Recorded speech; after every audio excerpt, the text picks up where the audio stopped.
Bismillahirrahmanirrahim. Assalamualaikum warahmatullahi wabarakatuh.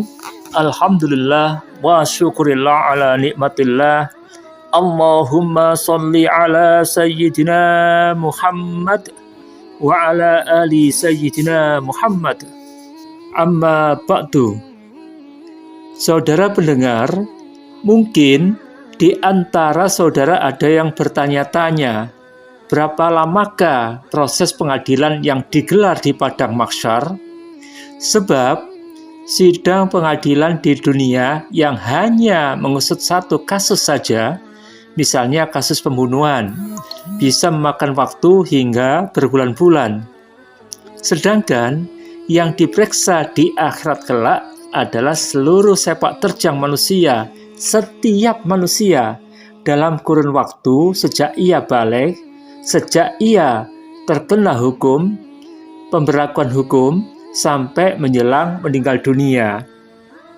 Kalau dalam satu hari saja seorang melakukan satu kesalahan, berarti berapa jumlah kesalahan yang telah dilakukannya? Andai ia hidup sampai usia 60 tahun misalnya, pasti mencapai puluhan ribu. Dan lagi, jumlah manusia yang diadili saat itu pastilah mencapai miliaran jiwa. Karena mulai dari manusia pertama sampai manusia yang terlahir paling akhir dari umat Muhammad sallallahu alaihi wasallam. Sesungguhnya Allah subhanahu wa ta'ala maha berkehendak dan maha berkuasa. Segala sesuatu itu baginya sangatlah mudah. Telah diterangkan dalam Al-Quran bahwa hisab atau perhitungan amal perbuatan manusia antara yang baik dan yang buruk Allah subhanahu wa ta'ala lakukan sangat cepat. Quran Surat Ali Imran ayat 19. Yang perlu kita ketahui bahwa dalam masa hisab nanti semua manusia akan saling menuntut. Ada kalanya setelah seorang hamba dihisab dan ternyata kebaikannya melebihi dosa-dosanya, ia diputuskan masuk surga. Akan tetapi, keputusan itu masih bisa berubah jika ada orang-orang yang pernah ia zalimi semasa hidup di dunia datang menuntut balas kepadanya.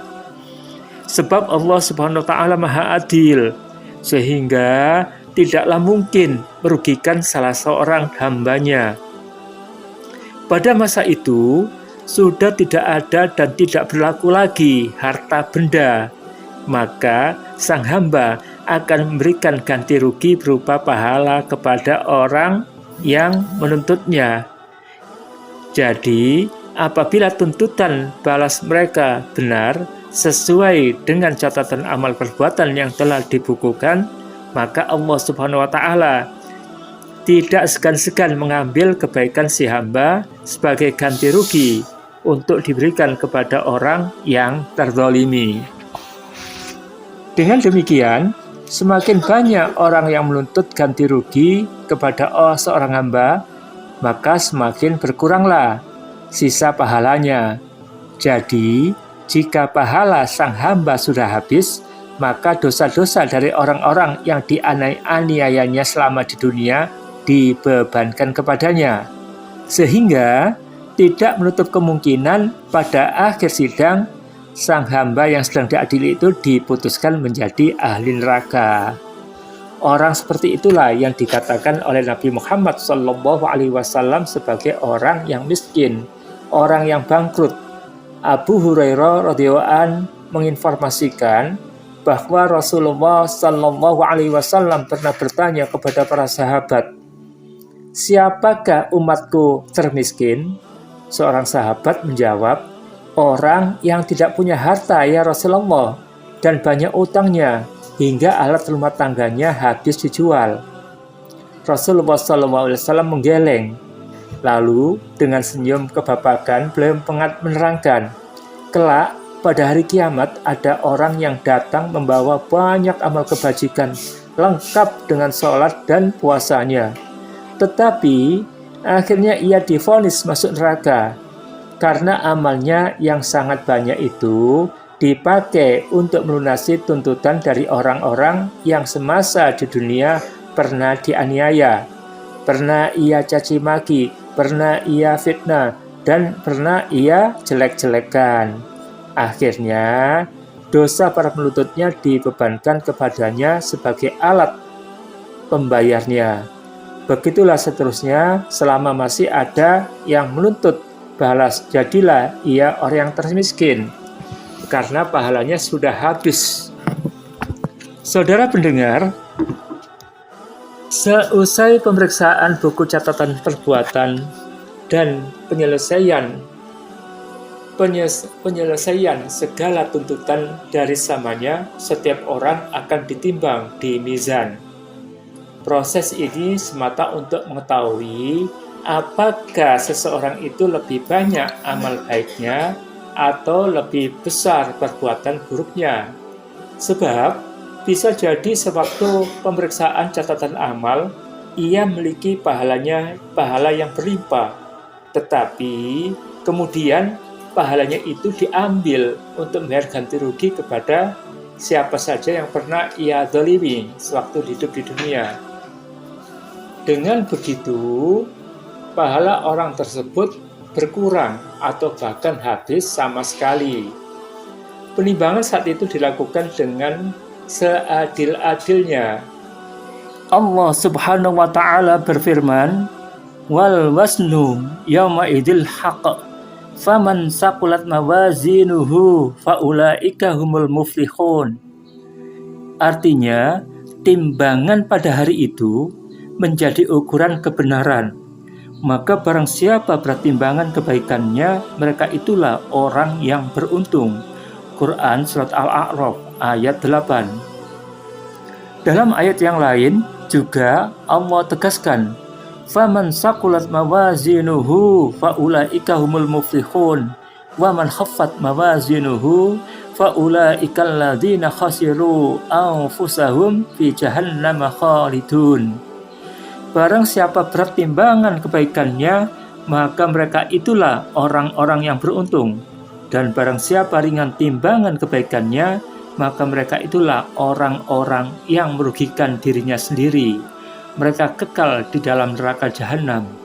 Al-Quran Surat Al-Mu'minun ayat 102 dan 103. Pada saat itu, beruntunglah orang-orang beriman yang semasa hidup di dunia melakukan amal kebaikan dengan ikhlas. Dengan pengertian, kebaikannya itu dia laksanakan semata-mata mengharap pahala dari Allah Subhanahu wa taala, bukan untuk mencari perhatian orang lain atau keuntungan di dunia semata.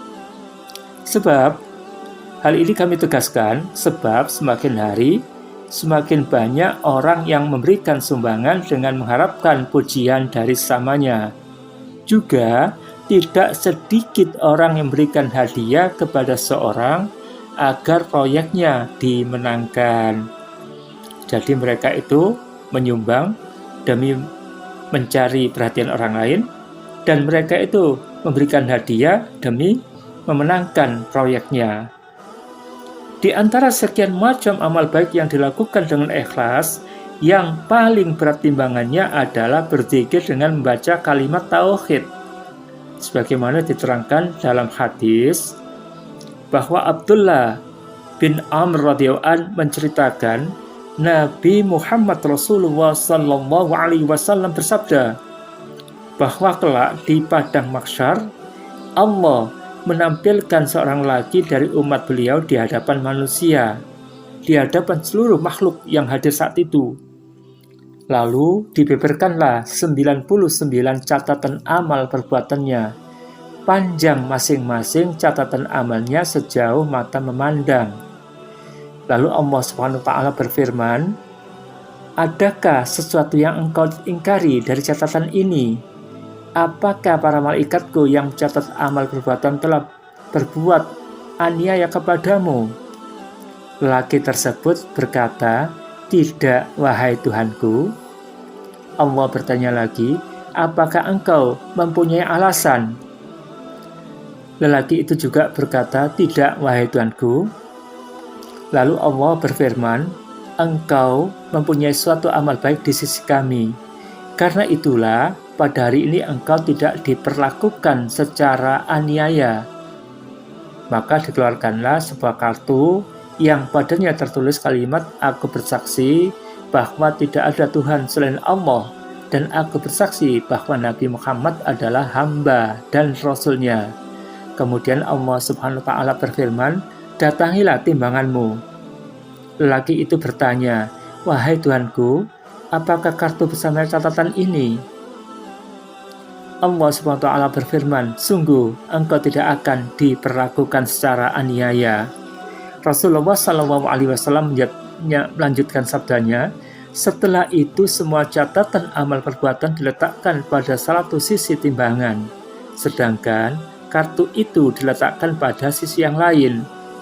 Ternyata timbangan semua catatan amal perbuatannya jauh lebih ringan dibandingkan timbangan kartunya yang berat. Tidak ada sesuatu pun yang berat bila ditimbang dengan asma Allah Subhanahu wa Ta'ala.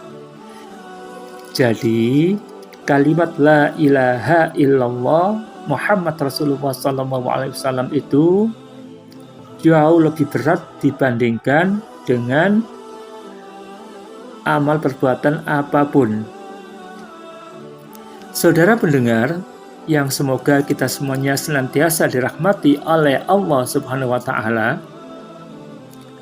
Setelah penimbangan amal baik dan amal buruk, maka diputuskanlah balasan untuk orang yang bersangkutan. Itulah yang dinamakan dengan hari pembalasan. Al-Quran meyakinkan kita semua bahwa hari pembalasan itu pasti terjadi.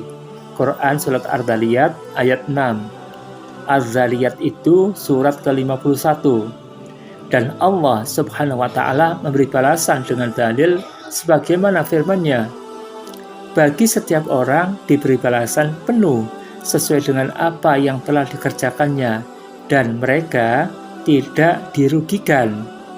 Quran Surat An-Nahl yaitu surat ke-16 ayat 111.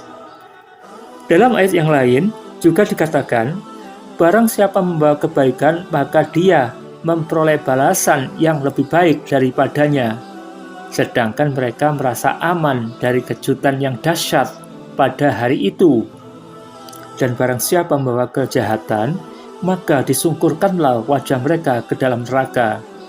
Kamu tidak diberi balasan, melainkan setimpal dengan apa yang telah kamu kerjakan.